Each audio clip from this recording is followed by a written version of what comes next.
Good morning. Tayo sa Norte, Ilocos Norte, sa banda dito. Sa banda ron, sa may building na white is Ilocos Sur. Boundary ng dalawang Ilocos. Ito po yung sands, ang ganda.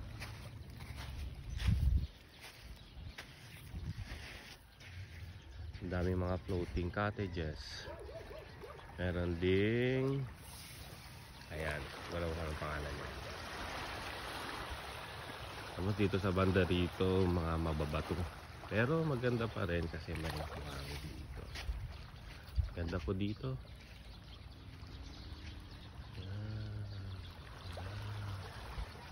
Ang ganda ng Sinait.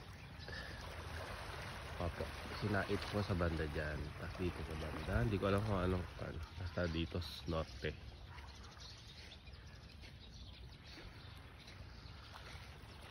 Dito na area, mababato.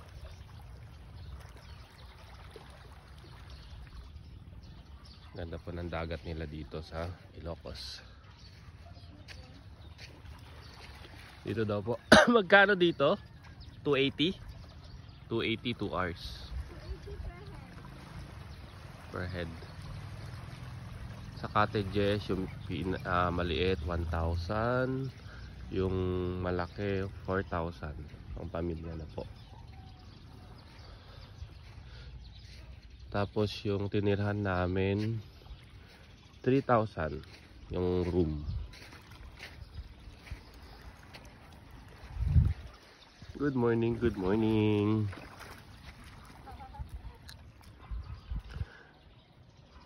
Mabato na dito sa area na dito, no? Lahat bato na. Pero maganda pa rin kasi may buhangin pa rin sa banda dito.